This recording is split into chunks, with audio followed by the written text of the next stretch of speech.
I'm gonna stay with your Rams, dog. Man, I feel you, dog. I feel you. But I know y'all got two guys that are like dummy proof in your boy Pikachu and Cooper Kupp. You know what I'm saying? Like they gonna be open. Just can you give them the ball? You know what I'm saying? And so that's gonna be key. And exactly. And I remember Brett Ripien from like a little bit when he was with the Broncos, I want to say, and it wasn't pretty when he was like third string, had to play with the Broncos. But at the same time, like even with all that going against y'all, I still don't know what Green Bay's gonna do. Like I said, I don't like at all what we got for Jordan Love and the cast of characters around him. They haven't been able to run the ball. The defense just paid Rashad and Gary, but they still not playing up to snuff. Man, I'm going Green Bay 21-17. Damn. I mean, hey, I get it, bro. I can't even tell you why. I don't have faith in Jordan Love getting the ball to Jaden Reed and Romeo Dobbs or Baby Moss, our dog Tom in the building. I don't have no faith in that. You just told me Aaron Jones that had 15 carries in the last 2 games. I had no faith in that. And yet and still, I don't know, man, a guy named Brett Ripien going to Green Bay on the road and getting a dub in his first start probably of his career or maybe his second start of his career, that just still seems like a tall order, man. I'm going to go on the ledge, man. I'll go Green Bay 21-17.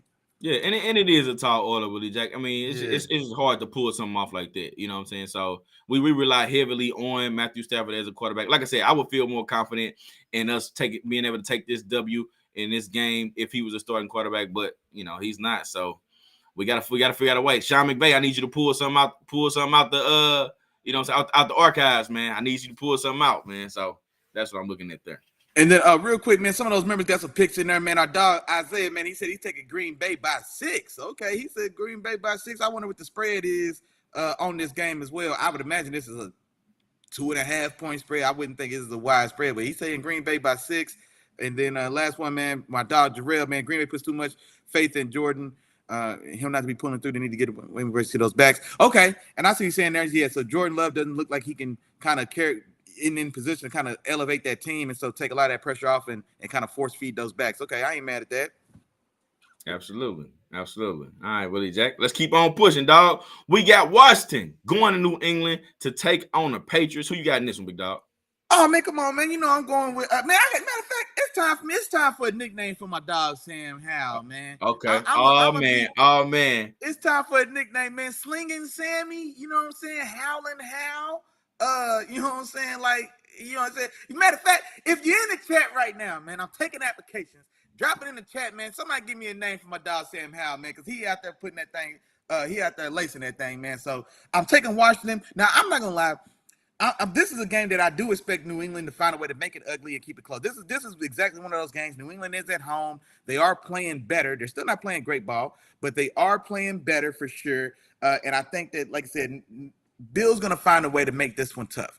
And so I think this maybe starts similar to what we saw from that Miami game that we just saw from New England, where they find a way to keep this relatively close, one score, just not out of hand, and then maybe Washington separates like Miami did with a fourth quarter touchdown. That game finishes 31-17, but it was 24-17 up until midway through the fourth quarter. So I think we get that type of game, that type of feel. And actually, that's the score I'm going to go with. Actually, I'm going to go Washington 27-17, but I think this could be a 2017 game or a 24-17 game before Washington maybe gets that other touchdown or that field goal to stretch it and take it on home. So I'll go 27-17. Gotcha. And I think the Commanders are a little bit more talented, okay? And I think this is going to be a close game. And the reason why is because, like you kind of mentioned, or like you was kind of hinting at, Bill cripples young QBs, man. He finds a way to make things tough on young QBs. His rookie, I made sure I looked this up. His record against rookie QBs is 24-8, you know, throughout his career. Now, we know Sam Howell is not a rookie, but this is essentially his rookie year. This is his first full year as a starter, you know, so essentially as a full-time starter, this is his rookie year, and he finds a way to do a lot of these different things to young QBs, okay?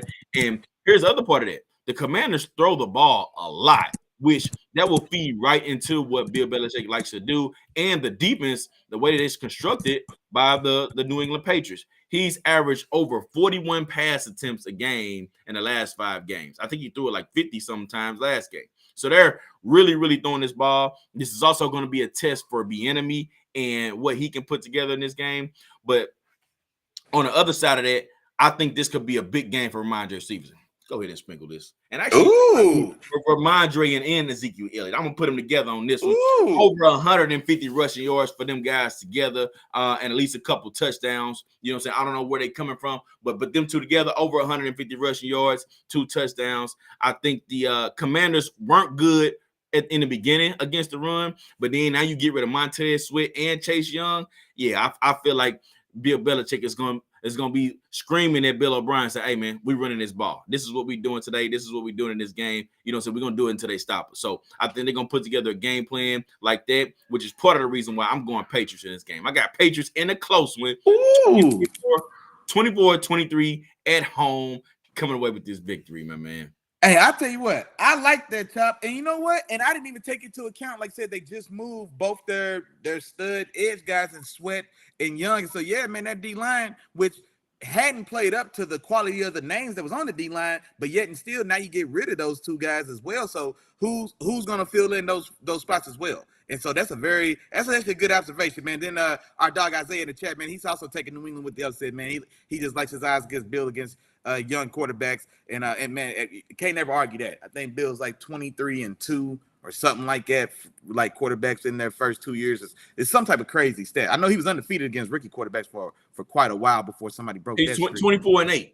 24-8. Okay, yeah. I'm about to say, yeah, so there we go. So that's not a bad bet at all, man. Just giving Big Bad Boogeyman's Bills track record. Absolutely. So that's what I'm rolling with. All right, Willie Jack, we going to the last. Well, not necessarily the last. I ain't gonna say that. We'll never mind. Let's just get into it. We got Chicago going to New Orleans to take on the Saints in this particular game, Willie Jack. I'm going with the Saints in this one. Okay. I'm going with the Saints in this particular game. Saints have been playing better. They haven't scored 20 points all season. In the last 2 games, they've been scoring over 20 points, Willie Jack. They scored 24 a couple weeks ago and just 38 last week, man. They put up a lot of points in the W this past week. Bears are solid against the run. They're actually third against the run. That's very surprising for the Chicago team, but 30th against the pass. So the key for this game, of course, for the Saints is going to be Derek Carr. And no more dinking and dumping, no more making it easy on the defense. You can't do that. You have to pick apart this Chicago defense, man, and make it work, because if the run defense shows up like it has been all season, they're going to be right there ready to stop the run. So Derek Carr, it's going to have to be another good game for you. Okay. Now, on the other side, Saints defense, really consistent. You know what I'm saying? Ranked 5th overall. You know what I'm saying? And then that honestly was what kept them in contention throughout the season when they were struggling to score points on offense. Overall, I don't think Badger will be able to overcome everything. So give me the Saints in this one. 24-13. They find a way to win this one. 24-13. And yeah, I'm right there with you, man. I'm taking the Saints in this one as well. Chicago, Tyler Bajan getting started in this one as well. Had some solid moments in that game, but overall, man, I just don't imagine what he's going to be able to do against a talented defense the way it is on all 3 levels of that defense for the Saints, and the Saints being at home. Like I said, another tough place to travel to and play as well. So I'm taking New Orleans in this one as well. Ooh. You know what? I'm gonna space it out a little bit further. I'm going 27-10. 27-10, because like I said, I definitely think this New Orleans defense is gonna, like I said, I don't think they're gonna have much issues with Chicago in that offense for sure.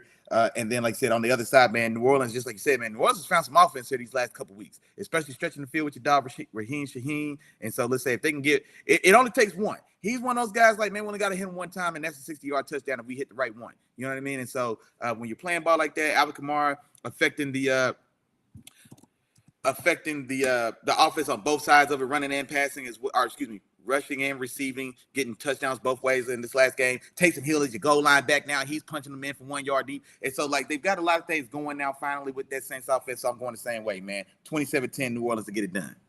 Gotcha. And that was one thing I meant to say, Willie Jack, on our last episode, because you mentioned something about Taysom Hill being that goal line back. So with that being the case, I like the fact that they do that, just numbers wise. Okay, because normally when you get in the goal line, you got a quarterback that's handing the ball to a running back. One, the quarterback is going to be out of the play, so that's just one person out of the play. So that's 10 on 11 right there. There's 10 on 11 right there in that particular situation. But if you keep Taysom Hill in the game, and let's say you design a run, it's 11 on 11 at that point. So numbers wise, it matches up a little bit better. And when you have a guy like him, man, it's a reason why Cam Newton was so successful. Not saying he's Cam Newton, but I think that it just makes more sense to utilize him in that situation, especially with him still being able to throw, to help them in those goal line situations. So I like that, Willie Jack. Gotcha. In that particular thing. And Jarrell came through also, Willie Jack. You good. You are good. He came through, man. He said Saints in this one for sure. Brad's going to struggle without Fields. And yes, I'm with you there. They have been struggling without Fields. And in fact, they've struggled some games with Fields. You know what I'm saying? So I don't know how much faith I would have had if Fields was playing in this game either, but I'm with you there. I'm with you there, Jarrell. So for sure there. All right, man. Sure. We're about halfway through these games, man. We still got a lot of games left. So as of right now, man, we're going to hit y'all with a quick break, man. A quick word from the sponsors, man. We will be right back. Come on. This episode of Let the Film Speak, hosted by the wonderfully handsome and intelligent brothers of Let the Film Speak. That's Chop and your main man, Willie Jack. Yeah, feel me. Also brought to you by the Three Amigos. Y'all know them and you love them, man. That's the Three Amigos. That's like, that's share, that's subscribe. That's three the hard way. That's a 3-piece spicy. You cannot go wrong. Now, I say the same thing every week, so y'all can say it at home with me. I know y'all ready for it. Here we go. It's Three Amigos, but it's 4 parts to this process, big dog. First, you just got to tap in. Like my dog said, man, come in, tap in. Just say what's up, man.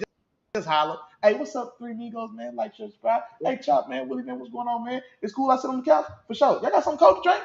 Oh, man, my man. Yeah. Oh, yeah. By the way, man, I'm a Broncos fan. That's all you got to do. That's it. That's easy. And Chop, come in, sit down, get comfortable, get a cool adult beverage, and let us know who you ride with, big dog. Then tell a friend. Like, man, it's a nice feeling here, ain't it? Man, it's cool, man. My homeboy was out. He was down. Man, it's cool. I can tell a friend. Tell a friend, man. And you know what? Even better than that, you can tell your friend to tell a friend. Guess what? There's more. You can tell your friend to bring his partner too. Bring one more because we need 4, man. Bring them up into the penthouse. Tapping with your dogs, man. Wednesdays at 7 o'clock. You know we don't wear no watches. We ain't got nowhere else to be but in here kicking football flavor with the fam. And now back to the regularly scheduled program. All right, man. We rolling back in. Let's start this show off with a bang, man. Let's start the second half off with a bang. We got Seattle going to Baltimore. Willie Jack, this game was close to being my game of the week. Yeah. I feel like this game is going to be a really, really good game. We got 2 physical teams, 2 good defenses, man. And I'm anxious to see what this game is going to look like, how these teams going to come out, and how they're going to play against each other. Willie Jack, Seattle and Baltimore. Who you got, man? You got Big Gino going against your MVP pick or prediction for the season.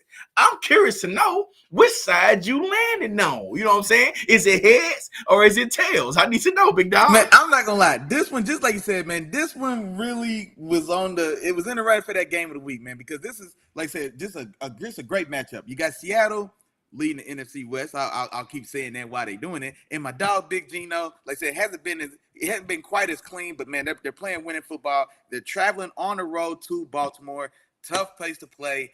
And like I said, man, MVP Lamar, he's playing back at that style of level. The rest of that team is kind of caught up to him as well. That defense is still as long as that defense keeps their foot on the gas, they can suffocate anybody. But for whatever reason, like I said, every now and again, we've seen that they've kind of let their foot maybe off the gas, and then they let kind of teams that shouldn't be in the picture, they let those guys hang around. Now, the only thing about that is that's normally with soft targets. Seattle, I think, is I look for the Seattle game to be more like that Detroit game.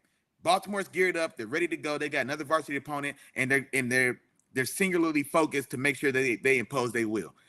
And that's why I hate when I have to not cheer.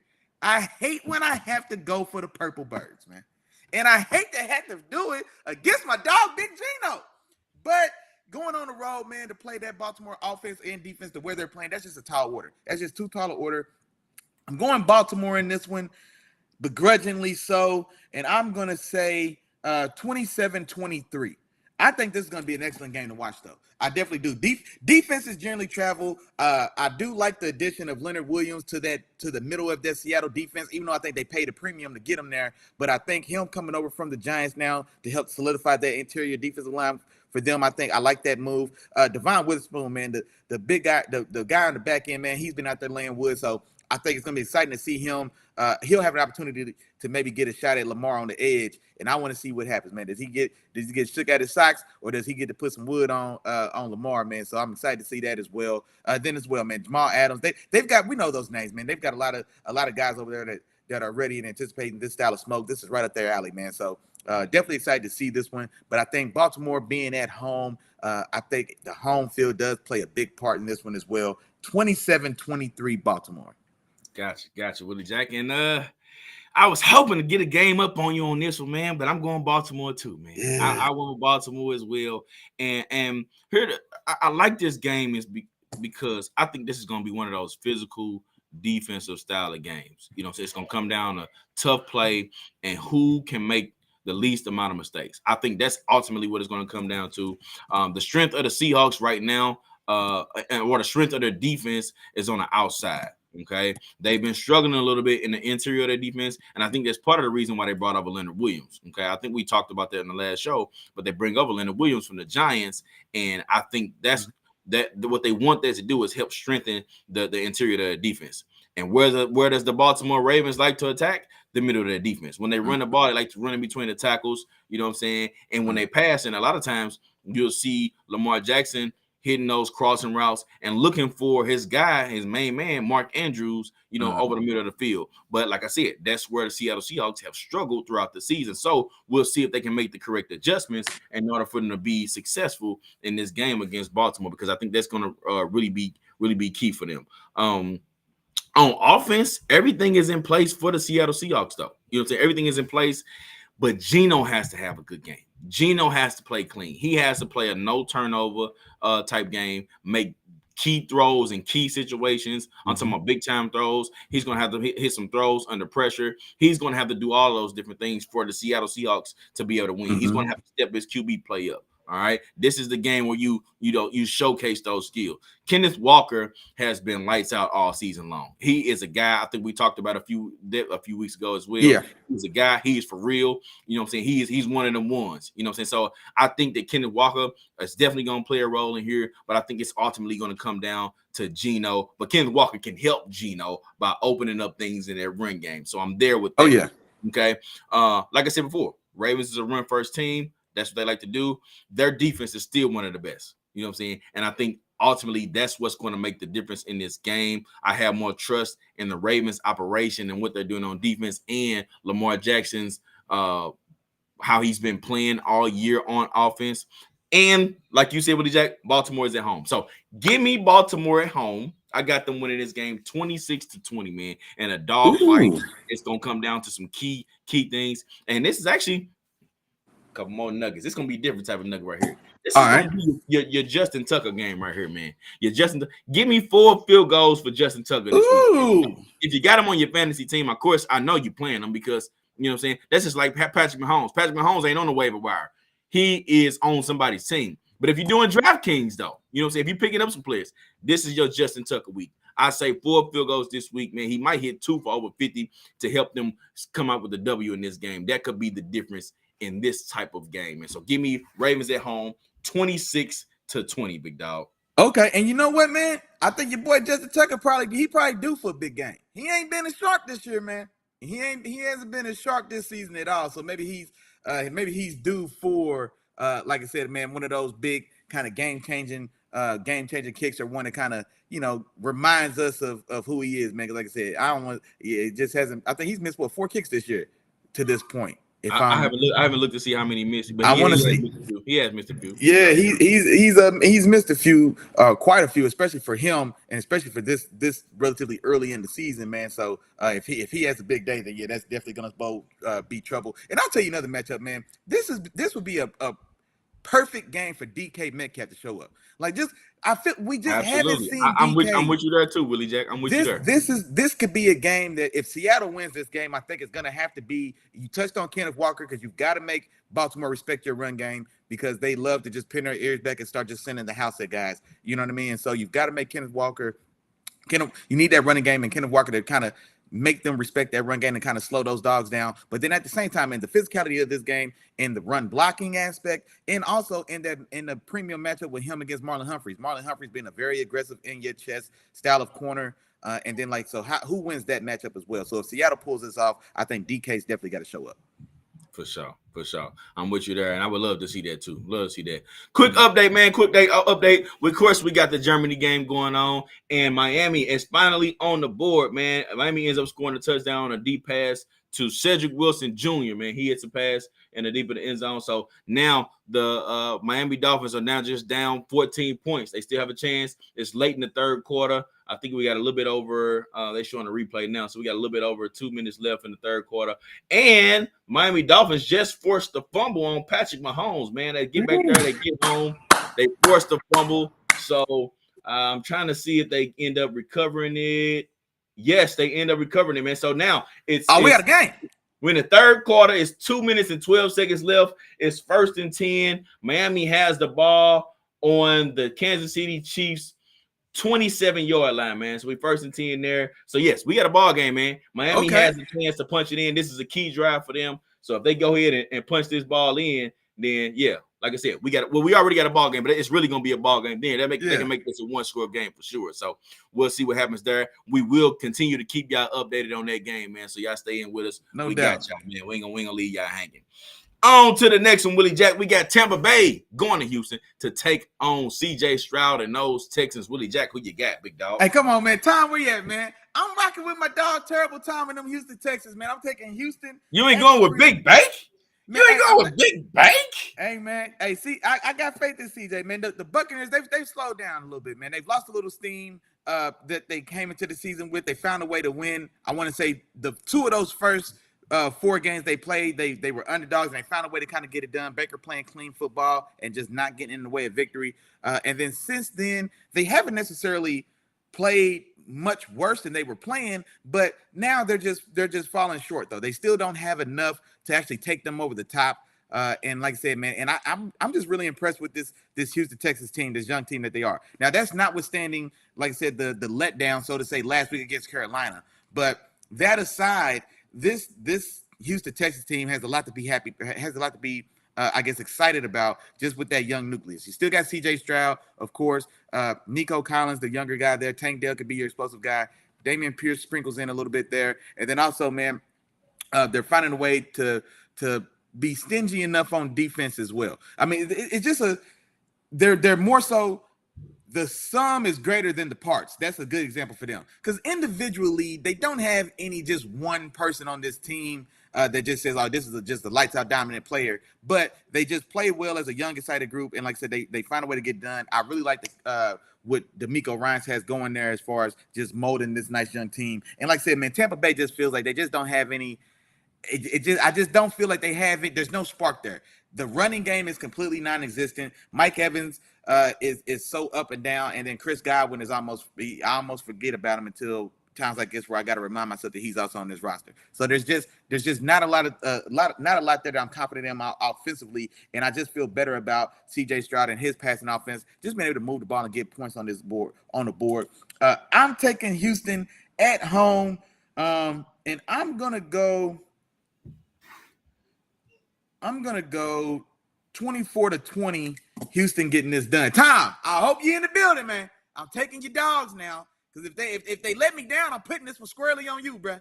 All right? So, yeah, I'm taking your dogs, man, so hopefully they don't let me down. All right, well, I don't know how much faith you got in them, man. I ain't got too much, man. I'm going to Bucks in this game, all right? I'm going to Bucks in this one, Willie Jack. And here's the thing. So, first off, both of these teams absolutely need this win. Neither of these teams are out of playoff contention, so both of them need this win bad. They're both coming off losses. I don't think either team has the obvious edge. You know, when I watch them and look at the strengths and weaknesses of each of these teams, Houston doesn't have a ton of ways to beat you, though, when it comes to their offense. They have no run game. And they got maybe 1 to 2 players that can actually beat you. We saw a little splash from Tank Dell for a game. Nick Collins has shown to be a guy for sure. We know C.J. Stroud has shown to be a solid guy. But where's Damian Pierce? Where's Devin Singletary? You know, those guys have been non-existent throughout this season. So, you know, that makes their offense a little bit more, a little bit easier to stop, you know, if you're somebody, you know, putting together a game plan for this particular team. Okay. Now, I also think that it's going to be very important because Vita Vea is questionable for this game. If he's healthy, that could be very key for that Tampa Bay Buccaneers front seven, and them being able to get home, them being able to disrupt the Houston Texans offense. And if he's there, I think he definitely gives them an advantage in terms of that. I think Bucks also have the advantage in just the overall passing game in terms of like the weapons. Yeah, I know they haven't been showing up like a ton, but they've been making a lot of key plays, a lot of key third down catches between Mike Evans and Chris Godwin. I think those guys have been, showing to be there when Baker Mayfield needs them the most, which is part of the reason that he's been able to play clean football. So I see that a little bit different from you in terms of that. And Baker has been good against I think he has been good against like the front sevens. He has been playing clean football, like you mentioned. So all in all, I think they got enough to get it done in this game. Give me 27-23 Buccaneers in this game. I got them winning this one on the road. I think they can take care of business.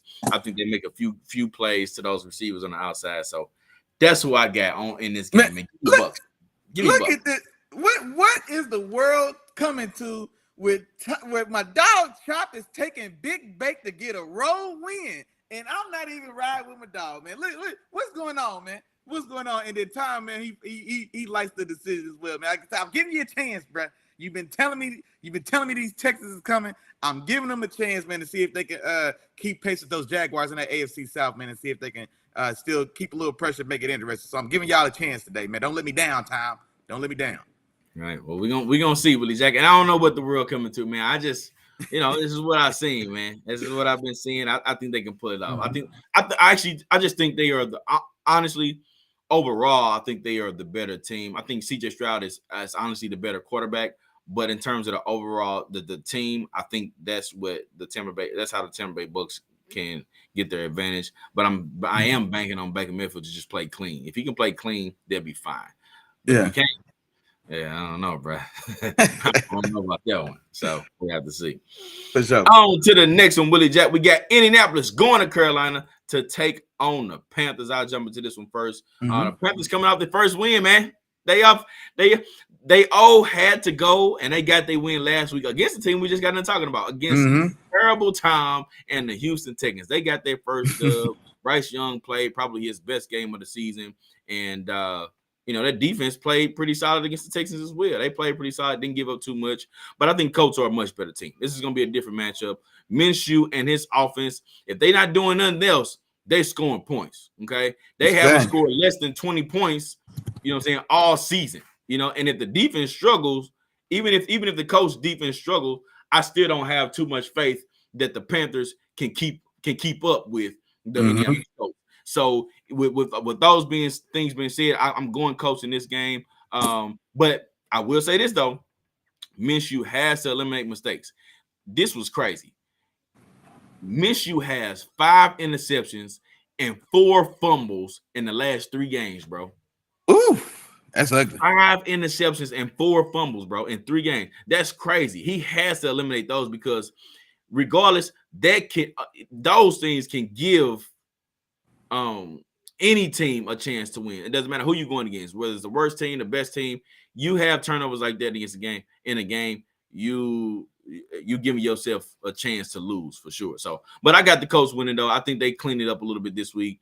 Give me 31-17. I don't think the Panthers can keep up, even if the Colts defense does struggle and they make a couple turnovers. Panthers can't keep up with that. So 31-17, Colts over the Panthers.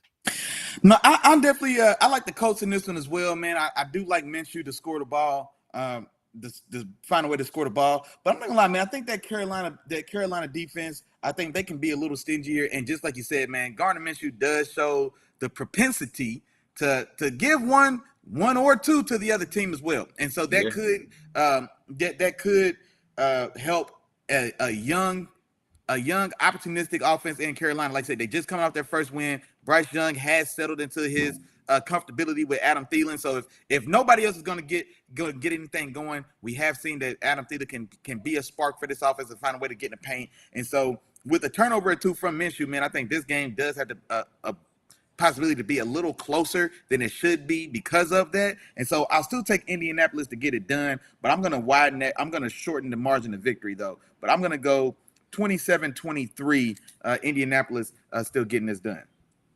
27-23. Okay, you got this a closer game, big dog. Yeah, because like you said, man, I like what you said about Minshew giving one to the other team. Like you said, and like you said, one of those in the short field, Bryce Young finds a way to hit Adam Thielen on a little whip route. You know what I'm saying? He gets a 12-yard touchdown. You know what I mean? Probably finishes somewhere like 14 catches for like 112 yards and one tub. Like, you know what I'm saying? It's going to be very pedestrian, just move. You know what I'm saying? Very heavy volume day for Adam Thielen.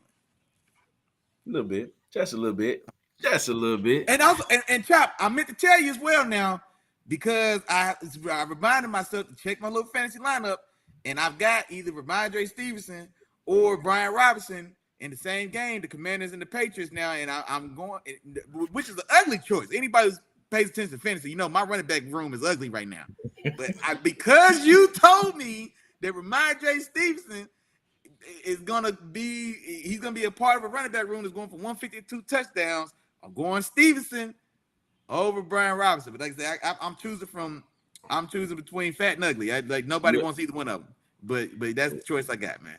Well, all I can say is you're welcome. All right, with you. I'm just letting you know.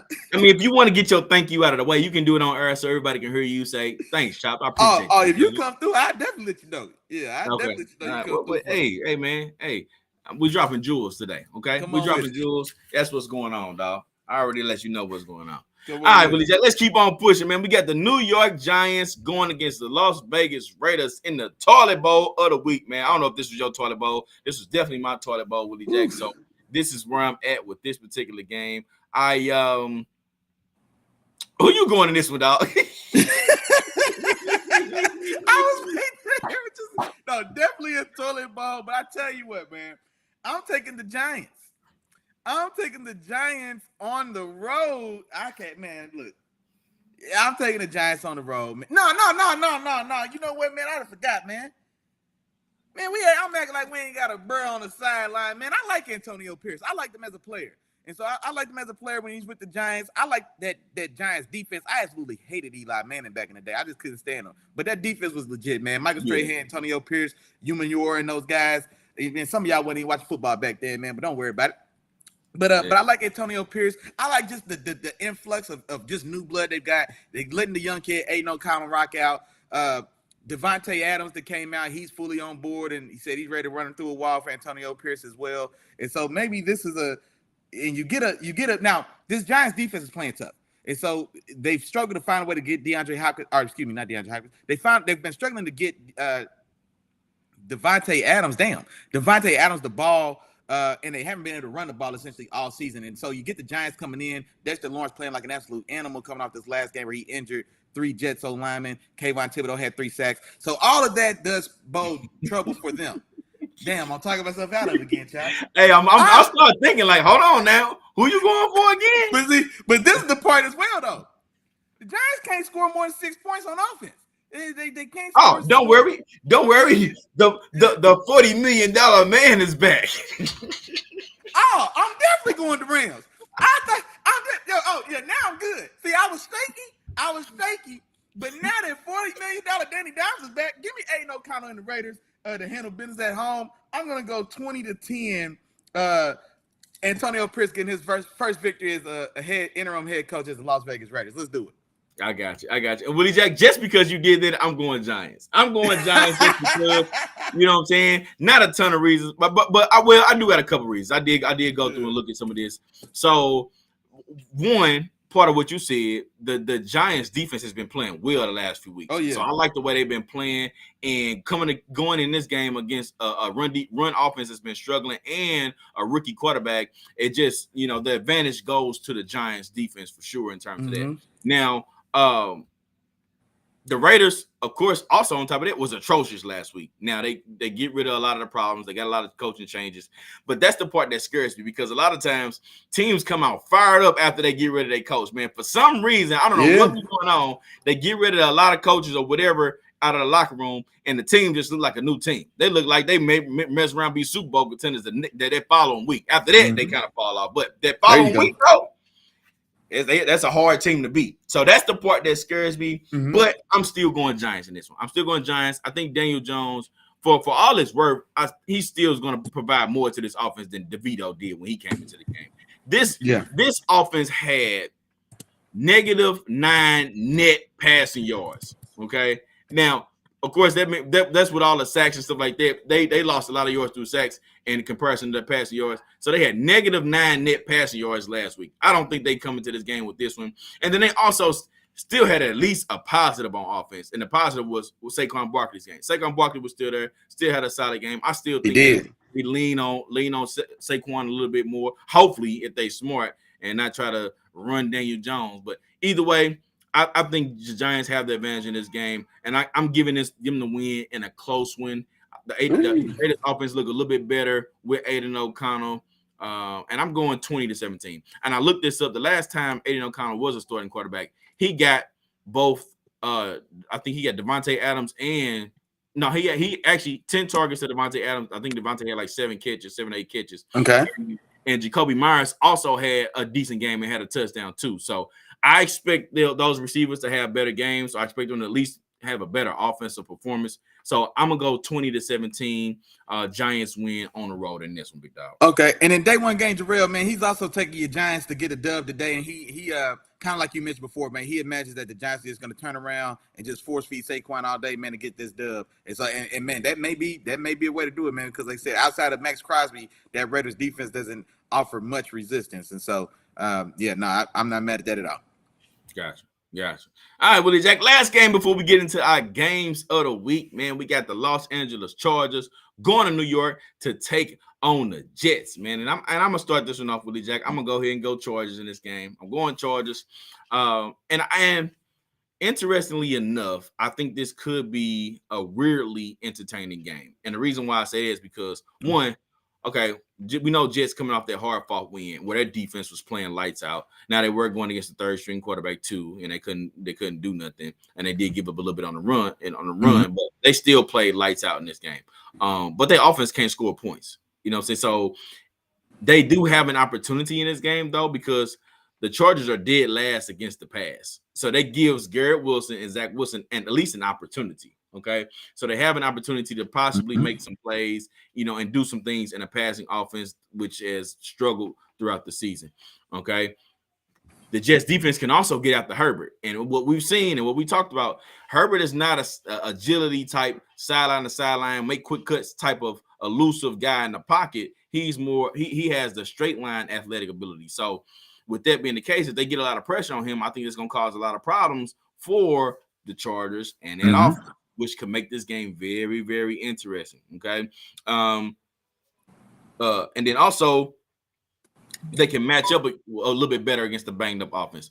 Of course, we already knew Mike Williams was out, but Josh Palmer is now out too. So it's up to the rookie Quentin Johnson to come in and step up. Keenan Allen has been playing some really good ball this year, but he's going to need somebody else to help him out with that. Okay. But ultimately, I don't think the Jets have enough to overcome in this particular game and take advantage of the opportunities. The way Keenan Allen is being used, he's moved all over the place. And the Jets, they don't have a tendency of making their cornerbacks follow as much. So I don't think Keenan Allen is going to be followed. I think they're going to be moving him around to put him in positions to where he has those matchup advantages. So I expect Keenan Allen to have a solid game. I'll give him at least about 80 yards, and I can see him getting a touchdown. 80 yards in the touchdown, just something like. Okay, but I don't think the Jets have enough to overcome that. I think the Chargers still play. They still are just a better team in that, and I give them this win 20-13. Oh, okay. See, 2013. Now, see, that's what worries me. I think if this game is a defensive game, then I'm going with the defensive team, and I do think that, and I'm glad you touched on it as well, because Josh Palmer being out of this game means that we anticipate Quentin Johnson sliding in and starting. Quentin Johnson just hadn't get out the starting blocks yet, and so he just hasn't found a way to just make a difference, or just, like I say, he couldn't win that. Being the first round pick, and he couldn't be the guy to supplant Mike Williams when he went down, and still was behind Josh Palmer until Josh Palmer's now getting out as well. I'm not gonna lie, I'm taking the Jets in this game because I do think that the Jets defense, which is playing phenomenal, You are out Josh Palmer. Mike Williams has already been gone. Quentin Johnson hasn't shown me that he can get it done. And so now the only offensive threat we've got to worry about in the passing game is Keenan Allen. And, of course, Austin Eckler as well. But I like Quincy Williams, man. Quentin Williams' little brother, the linebacker who also starts for the Jets.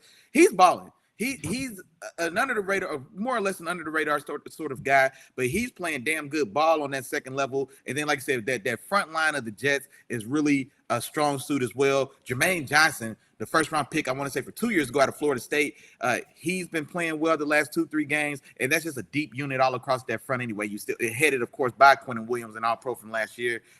Sauce Gardner, DJ Reed, those guys are back and started into the lineup. Well, they were back last week as well, and so now they're here. I like between the two of those guys, we've got one guy to cover. And so, you know what I mean? And Keenan Allen. And then, like I said, we could play games and do what we got to do to bracket and keep another guy underneath the overtime, whatever we got to do there. So I just like those matchups there. I like the Jets offense being able to get after Justin Herbert and make things a little tough for him as well. And that I'm going to Jets. This is another thing as well. And I'm glad you did mention the Chargers rush defense hadn't been well, but I'm looking for Garrett Wilson to have some success in this game as well. And so I really am. I don't know what those numbers are going to be. Excuse me. I don't know what those numbers are going to be. I'm not ready to give you a fantasy nugget on this one or nothing like that, but I do think he's going to find a way to be successful. And honestly, I think Breece Hall has a day. I think this is a day where you know what? Nah. But just give me the nugget then. Well, at least give me the nugget. You at least give me the nugget, bro. You right. I went to McDonald's for some nuggets with some barbecue sauce and sweet and sour sauce. Don't be leaving me hanging, brother. You know what? Give Breece Hall 125 yards from scrimmage. What I said, they scoring 20 points. Okay, 1 touchdown. He gets the you know what? 21-16. I want touchdowns, man. 21-16. Breece Hall goes 125 yards from scrimmage and 2 touchdowns, man. I think he finds a way to maybe break a long one in this one, maybe a 40-yard touchdown on the ground, and maybe he gets another one in the air as well, man. And I think Garrett Wilson will find the pain as well, man. I'll go 21-16. I think that Jets defense is going to be stingy, and I think Robert Saleh, he's crafty enough as well to find a way to really dial up pressure on Herbert and really get this done. Now, man, my dog Isaiah, man, I know you're in the chat. I know you don't like this one. Oh, you already pulled it up. Go ahead. And that's what I'm gonna say. It was a few comments in here, Willie Jack. While you was doing your thing, I was looking at some of them, man. It was a few comments in here, so I'm gonna pull up a few of them that we can run through them really quick. But Isaiah says this will be the first time the Chargers defense will get the chance to win and dominate a game, and they should. I mean, this offense ain't really nothing to kind of brag about dominating over. You know what I'm saying? They should be able to dominate this game. So hopefully we can see them do something like that. Khalil Mack and Joey Bosa and those guys show up, so they should be able to do that. It should be a day they can have a day, man, with that weak offensive line for the Jets for sure. He also came back and said that he got the Chargers because he think they get Zach Wilson, who has been getting killed, and the Chargers defense can get to the QB. He also comes back and says, but I can see the Jets making it ugly and the Chargers giving up big plays. And that's the part I think that scares a lot of people. You know what I'm saying? Not just them giving up big plays in the passing game, because the passing defense has been rough. You know what I'm saying? But also just what is Justin Herbert going to be able to do in the crucial moments of this game against this Jets defense? Does he make too many mistakes? You know what I'm saying? So those are some of the things that I think a lot of us are worried about. Jarrell came in also. He says he trusts the Jets defense over the Chargers offense. So of course he got this will. No, and honestly, and that's what it comes down to for me, man, because I think I like if the Chargers can get out, the Chargers got to get out fast. If the Chargers come out, the Chargers can almost put this game away. If they come 14-0 early, they come out on fire and get 2 quick scores, then man, I just don't know if the Jets could I just don't imagine the Jets keeping pace if they just come out on fire and they can kind of front run. But if the Jets come out, kind of like as I said, if the Jets come out, they are at home. It's a primetime game at home for them. I think they do find a way to make this a little ugly. I think they do find a way to, like I said, just just to slow down, just to Herbert in that offense to get them going, or just to slow them down from getting going. And at that point, well, now you punch it with a puncher. You know what I mean? You don't punch with a puncher. The Jets are a team where they just got to deliver a big blow to kind of put this thing over the top for themselves, and they could do that defensively. And like I said, and then if this game's too close in those waning moments, then just like Jarrell just said, man, I'll take the Jets defense over the Chargers offense, man. If this is gonna be if it's a 4-point game with a minute and a half left, I'm taking the Jets defense. I just am. You know what I mean? Because that's what worries me about kind of the offensive struggles that we've seen with Herbert just in those moments. But just like Isaiah said, that Chargers defense, this is teeing up for y'all to have a big day, because the strength of the defense it should be in those edge rushers, the two big name guys you got. You got a weak offensive line. They lost three more offensive linemen last week. You know what I mean? So we've got to get it going. Outside of a 6-sack game for Khalil Mack, he hasn't really got much. He hasn't really had many sacks outside of that. I think he's got 8 on the year. 6 of them came in one game. But this could be one of those games where he can find his way home to the quarterback as well. Joey Bosa, I don't know if we've mentioned his name this year yet, but this is the perfect game as well, where, man, you can go out there and make a name for yourself and have your way, man. So this is definitely a game that should be there for the taking for the Chargers. But something about those feisty Jets, man, and the way they play defense and the way they kind of just muck things up and find a way to get done, I'm taking them. Gotcha, Willie Jack. And we got a couple guys in here asking for the update on the game, and I was actually going to come with it afterwards. Isaiah came in here. He gave us an update. But, yes, man, the score is now 21-14, man. 21-14. The Miami Dolphins did score after they got that turnover on a Mostert run. So they did get a touchdown there. It's 9 minutes left in the game. Miami has the ball right now. They're just coming out of a timeout break. So we'll see what Miami does on this drive. They need to score, put the ball in the end zone to really make this a tough game. And this is actually this is what I was talking about with Miami too. You know, this is a crucial moment, crucial game. And these are the instances that they haven't necessarily shown up. So I really want to see what they look like and how they play down the stretch of this game to see if they can come away with this W. So, hey, hold on, wait. I'm glad. Real quick, man. I'm glad he said this, because I just seen this stat. I just seen a stat about this myself. All right, my dog Isaiah. Now y'all know Isaiah. He's a Chargers fan. It's my dog. He said, "Who has the most game-winning drives and time drives since 2020?" Maybe that answer is Justin Herbert. I can tell you, also has the most losses since he's been drafted as a starting quarterback. It's also Justin Herbert. And here's why that stat doesn't mean anything to me, Isaiah. Kenny Pickett has the most game-winning drives of any starting quarterback in the league since he got drafted. How good is Kenny Pickett? Here's another one. The most. Let me say that one more time before. Okay. Kenny Pickett since 20, because that's a stat since 2020. Well, Kenny Pickett got drafted in 2021. Since 2021, Kenny Pickett has the most game-winning drives as any quarterback. That's Patrick Mahomes, Josh Allen, your boy Justin Herbert. Bro, that doesn't mean anything. It especially doesn't mean anything if you're the guy that put us behind before we came back anyway. You know what I mean? So that stat doesn't hold as much weight, big dog. It just doesn't. Kenny Pickett is right there with Justin Herbert, and Kenny Pickett's the guy for that stat since he's been in the league. So what's that stat worth, man? Isaiah, you got to come with some new stuff, man. You've been coming with this same stuff since last year, dog. You got to come with some new stuff. And the fact is, this is why we say let the film speak. When we watch the game and the game is on the line, we've seen time. Actually, every game this year that's been tough, you know, for him, they lost. Every game this year, every one of them. You know what I'm saying? We've seen it. So pass the eye test. You can come up with all these stats and all this different stuff, but we told you, and matter of fact, that's what I remember. Isaiah is the one that said stats do tell the whole story. And what we've been trying to tell you, stats don't tell the whole story. Nah, bro, I just saw that stat for Kenny Pickett. Literally, he's got the most because he did it again. Because this Tennessee game we just won, he came back from behind in the fourth quarter, and we did have that one drive and scored a touchdown to take the lead, and so that credited as a game-winning thing. And so it made Kenny Pickett the number one. He's number one for that stat since he's been in the league since 2021. But that doesn't mean it doesn't at all justify the quality of his quarterback play. He's terrible. He's a quarterback right now. You know what I mean? So it can't be that stat, man. That can't be the stat.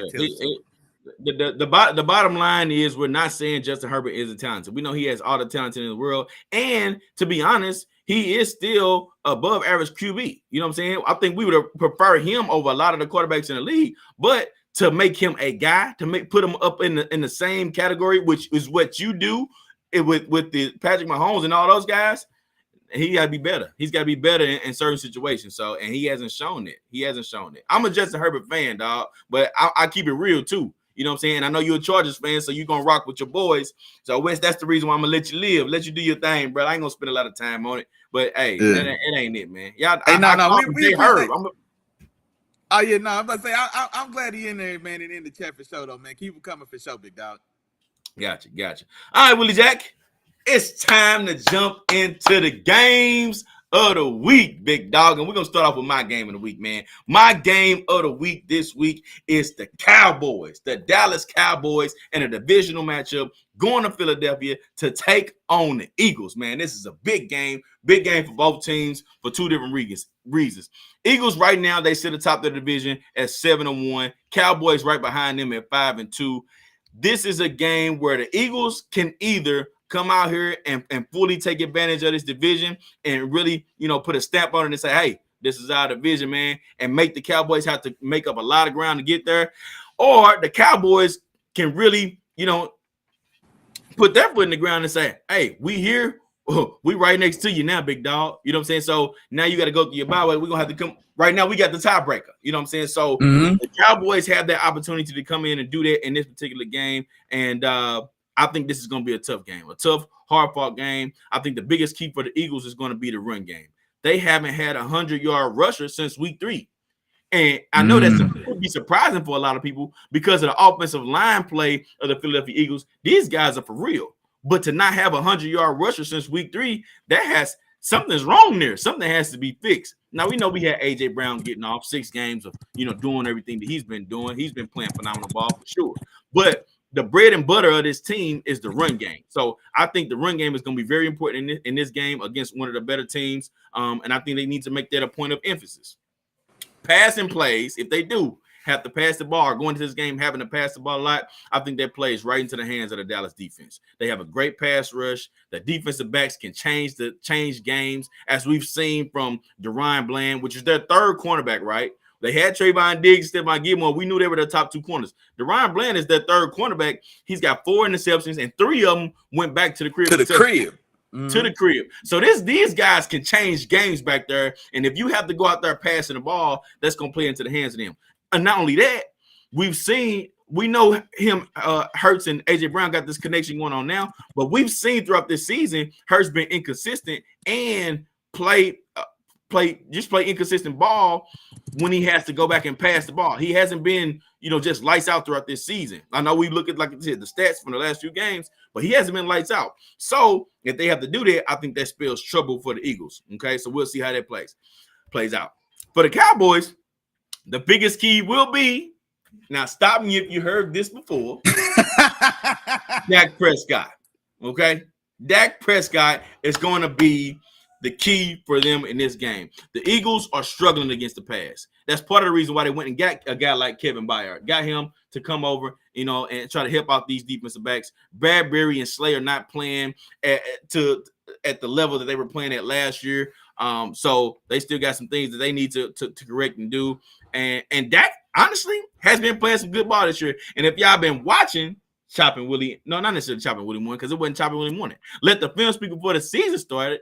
I told y'all not to just go into the season feeling like Dak Prescott was going to throw all those interceptions that he threw last year, but because I told y'all that's not truly the player he is. You know what I'm saying? He's not that type of player through in and throughout. He had a rough year last year for sure, but in terms of just turnovers, he's not that type of player. You know what I'm saying? So Dak has been playing some really good ball this year. I think we'll see some big plays from both sides of the ball, but come on with it. Y'all remember who I picked as my Super Bowl team for the NFC, baby? I think this is where they start putting everybody on notice. I think everybody feels like the Dallas Cowboys are frauds because why? They have good seasons every year. They play solid every year, but they haven't played real ball against top teams in these tough situations. So I got them winning. I think they put everybody on notice in this game. It's going to be a close one, hard-fought game, 27-24. I got the Cowboys winning on the road, but I'm not done, Willie Jack, because I have yet to give y'all my performer of the week, man. My performer of the week. So what? Not only am I gonna give y'all my performer of the week, I'm gonna give y'all a nugget with it. My performer of the week, I think for the first time, and let the film speak, history is going to be Dak Prescott, man. Dak Prescott is going to be my performer of the week.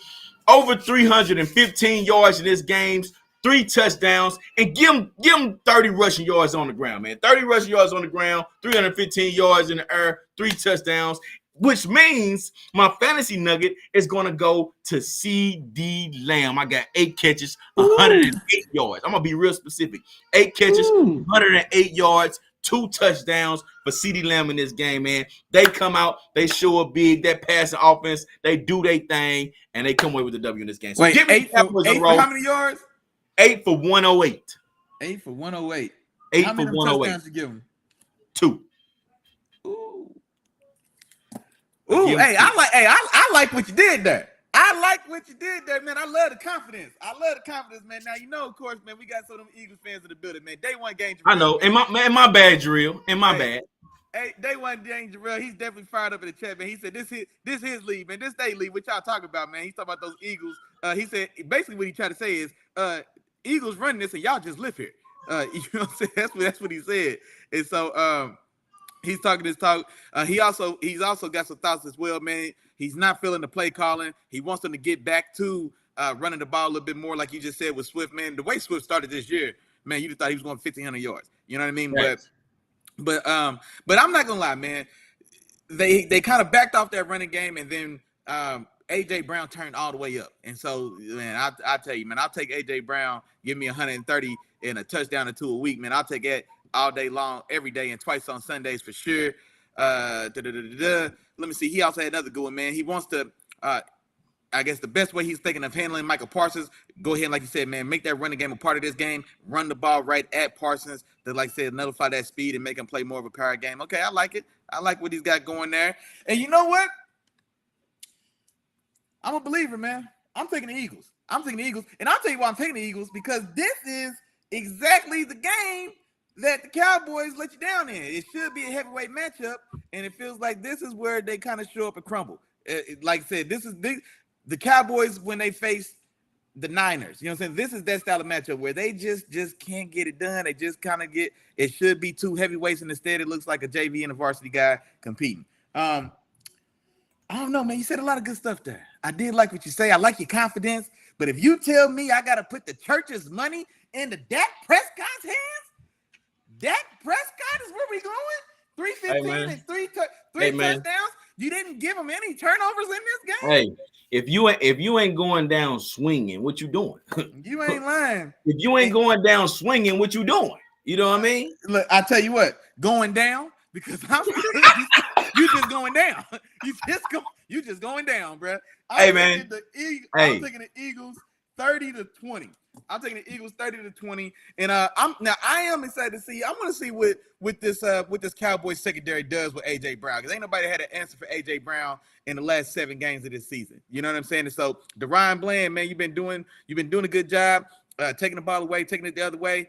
Man, this is a different animal now lined up across from you. Stephon Gilmore, man, Gilly, you know we love you, big dog. Man, them legs ain't as young as they used to be. And AJ Brown, that's a whole nother animal on the other side now. So I want to see what they do to kind of handle AJ Brown. And then also, man, Devontae Smith has woke back up. Last week, 7 for 99. I hate when people get stats like that. Get a boy 1 more yard. Get a boy 1 more yard. Come on, man. I hate those type of stat lines. But he kind of got back going as well. He had a kind of a quiet kind of few weeks or whatnot. But all told, man, I definitely think this game could be entertaining. There's fireworks in this NFC matchup for sure. But I think the cream rises to the top, man. I think when it gets down to it, I expect Dak. He may throw those 3 touchdowns, but I also think he's going to get one to the other side. I definitely think he's going to get one to the other side. Big play Slay is out there lurking, and so maybe he gets his hands on one as well. That pass rush up front, I want to see the young guy Jalen Carter duke it out with one of those old head vets, man, and Zach Martin. Tyler Smith is playing great ball at the left guard spot as well. So he's maybe an unsung hero as well, but they found a stud in Tyler Smith on the other side of Zach Martin in that interior as well. So want to see how those interior guys match up and do that. But Philly at home, I definitely think that it's not as smooth as it was last year, but it's still just as viable. And I think they get this done, man. I'm going 30-20 Philly. Gotcha, man. We had some comments, man. My dog Jarrell thinks I'm sick, man. He said we got an emergency going on in my crib. You know what I'm saying? So he feels like I'm sick. You know what I'm saying? So hey, man, no need to call the emergency. No need to call 911, man. Don't need to do that, man. We good over here, okay? We straight. We straight, man. You know what I'm saying? That's how we rocking, man. That's how we rock. No, for sure. You know, quick update before we go into your game of the week, Willie Jack, Mm-hmm. man. It is now the fourth quarter, man. We are a little bit over 2 minutes left in this particular game. Miami has the ball back down 7. You know what I'm saying? This is it, Willie Jack. This is what I've been talking about. And they just hit the 2-minute warning. So 2-minute warning, down 7. Miami has the ball. Tua, what you gonna do? Tua, are you gonna make this drive? Are you gonna push the team down the field to get this touchdown? Because that's what you need. You know what I'm saying? So no, and you know what? These are the moments.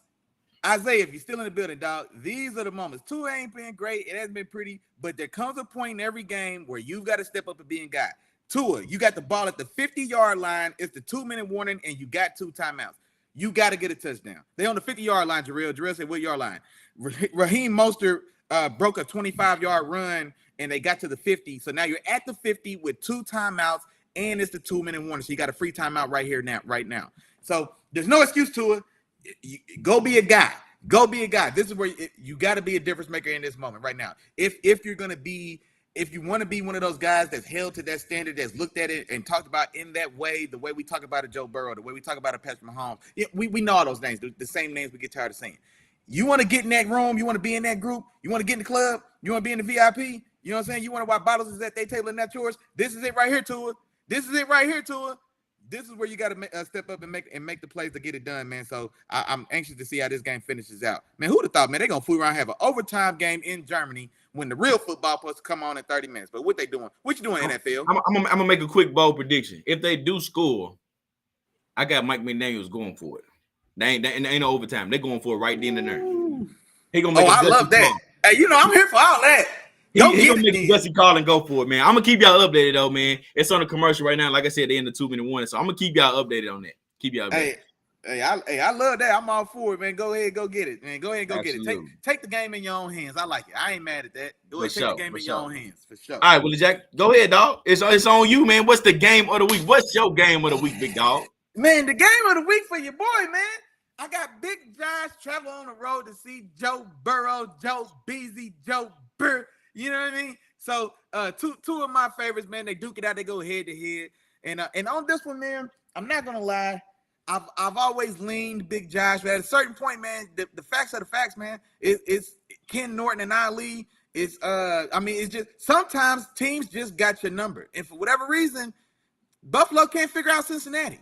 And I'm tired of fighting it. You know what I'm saying? I can't fight it. I'm going Cincinnati in the game. It is at home. The first meeting for these two teams again since the incident with DeMar Hamlin. He's going to be inactive for this game. I had already saw a post about that, so he's not active for this game. But they are returning, meeting each other again.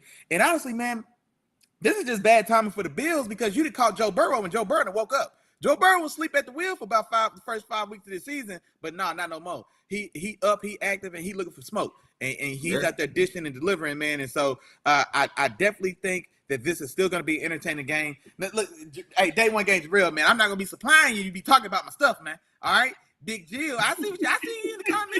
I see you. Nah, Big Josh. It's still Big Josh now. I think this is going to be an entertaining game, man. I don't think it's going to be necessarily the scoring is going to be outrageous, but I definitely think it's going to be a game that goes back and forth. I'm going 28-24 Cincinnati.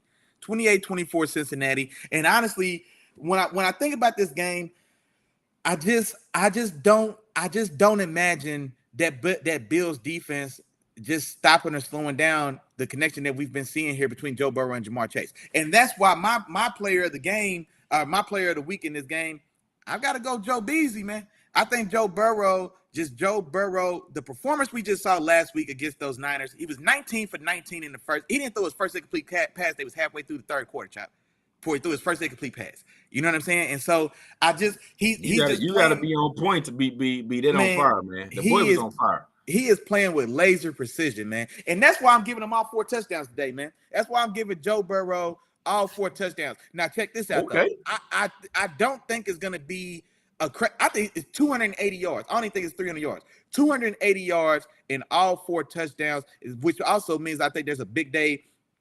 We've got a big day in store for Jamar Chase as well. I'm looking for Jamar Chase to land somewhere around 120 yards and to get 2 of those touchdowns as well. And so big days for both the key guys for the Bengals for me. And then on the other side of that now, I think Big Josh is going to do what he got to do. I think him and Diggs are going to make this competitive. I look for Big Josh to probably – yeah, he's going to have all 3 of them touchdowns. You know what? And I'm curious to see if Leonard Fournette is going to play in this game as well. And to see if – is he active in this game? He is going to play. No, I'm not saying yeah. I'm just saying I'm curious to see that as well. Yeah, because if he is, then I wonder if they make it an emphasis to kind of add some balance back to this offense. The Big Josh and those Bills offense looked the absolute best between like weeks 3 and 5, where we saw James Cook get jiggy. You know what I'm saying? James Cook was able to find a way to kind of keep it balanced. That was the cleanest and best ball that we saw from Josh Allen all year. And then outside of that streak, we've been leaning more on Josh, and now he's still been playing pretty well, but it's just a lot on him. So I'm anxious to see kind of how that works out. I think Big Josh and Diggs still do their thing. Look for Diggs to get somewhere around 110 in the touchdown. I think Big Josh is going to have all 3 touchdowns for the Bills, but like I said, I just don't think it's going to be enough. Cincinnati at home. I think they pull it out and get this one done. But this is going to be an exciting game, man. I can't wait to see it. But I'm going 28-24, Bengals and Joe Burrow to get it done. Gotcha, Willie Jack. And I'm going Bengals as well, Willie Jack. I'm going Bengals. And here's how I kind of broke this game down. All right. Now, you already talked about Joe Burrow looking like Joe Burrow again. You know what I'm saying? And just the Bengals overall just hitting their stride. You know, so we know Joe Burrow is looking back, right? But when you get Joe Burrow back on his game, it opens up a lot more. So now you got the him and Chase connection. That's going. Now, Higgins, he hasn't been nowhere to be found throughout the season until now. Now he's starting to get more involved in the offense. The running game was a pretty effective last week. So when Joe Burrow is on his game, excuse me, everything else kind of come together as well. So you've been seeing a lot of those different things and just, you know, everything kind of coming together. On the defensive side of the ball for the Bengals, they've been getting pressure too. You know, so they've been getting after the quarterbacks and getting pressure with Trey Hendrickson and those guys. You know, they've been playing pretty well on their front. You know what I'm saying? Now, on the other side of it, Bills have been inconsistent this year. And that was the thing that kind of got me with this. Bills have been inconsistent. Mm-hmm. The good Bills, when you get the good Bills, Allen is on point. You know what I'm saying? And then it's more than just, and I'm sorry, y'all. There you have it. Fumble snap on 4th and 10. Tua with 1 minute left. Game over. There you have it. 4th and 10 from the 31. Fumbled the damn snap. And that's why I just look back now because so I can see it on mine as well. Yeah, man. That's at least give yourself a chance. And it's just not even it's ridiculous, man. It's ridiculous. He missed the ball, and he had a guy butt naked across the middle of the field too. I just watched the replay. That's why I turned around so I could see the replay on mine as well. And I can't. It wasn't like a low snap. It was chest height. Yeah, it was right there. That's what I was trying to see. Like, was it a bad snap? What was it? Yeah, that's a bad way to go out, man. Bad way to go out. Bad look. But going back into this game, and what I was talking about was the Bills being inconsistent and what they've been shown. Now, the good Bills, like I said before, you're going to get Allen. Josh Allen is going to be on point in his game. And also more than just Stephon Diggs will be a weapon. We've seen Gabe Davis have big games. We've seen James Cook come in and have big games. And we've also seen Dalton Kincaid as of late kind of start to show up in the last game or two. You know what I'm saying? So with the good Allen, man, you get all these different guys contributing to the particular game and helping them win these games. But when you get the bad Bills, that's usually when you see Josh Allen being very sporadic with the ball, forcing throws into too much coverage, getting those turnovers, and then the defense gets ran on. You know what I'm saying? And that's the one part of the Bills defense that has been really tough is the fact that their defense has been getting ran on a lot. Their secondary also hasn't been playing up to par. Jordan Poyer hasn't had the all-pro caliber year that he's been known to have the last couple of years. He's been struggling a little bit this year. You know what I'm saying? So which one shows? Which Bills team shows up? For the sake of the league and for the sake of, you know, me watching the games, I really want the good Bills team to show up. That's the team I want to show up because that's the team I want to see, come up and show up in this game. They also have a bad taste in their mouth from that playoff performance last year against the Bengals, where they got absolutely ran through in the snow at home and got embarrassed on their home field. So that's part of the reason why I think the good Bills will show up in this game, but I still don't think it'll be enough because it was exactly what you said, Willie Jack. The steely act, precision, and locked inness. But for lack of better words, I just had to say that locked inness that the Bills are playing with, and just the focus. I don't think they're going to be beat by this particular team, especially an up and down team. I think the Cincinnati Bengals are now that team that we thought they were going to be before the season started, and that's the reason why I got Burrow and the Bengals winning this game. And the score, my final score is going to be 31-24. I think it's going to be a few scores in this game, but give me 31-24, my final score.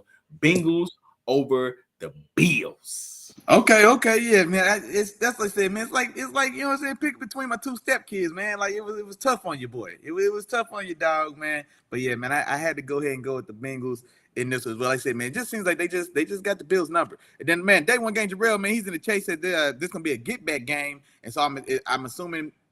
Are you taking the Bills? Is that where he's going with that? Bills on the road? Let me know in the chat, man. But right. Yeah. Okay. Well, really, Jack, run back your performer of the week one more time, man. I know you just ran through it, man, but just one more time, then you come back with mine real quick, and then we can go on ahead and you go ahead and close it on out, big dog. No, I got you, man. So I had a couple nuggets in this one. My overall performer of the week in this one, I'm going Joe Burrow, man. I think he's going to be the difference maker that gets this done. I'm giving him all 4 of these touchdowns, 280 yards. I think 280 yards in the air. All 4 touchdowns. I also think Jamar Chase has a big day, 120 yards and 2 of those touchdowns in this game. Then on the other side, because I do expect the Bills to compete. Like I said, I've got it as a 4-point game. I'm going Big Josh. I don't think it's a big yards day.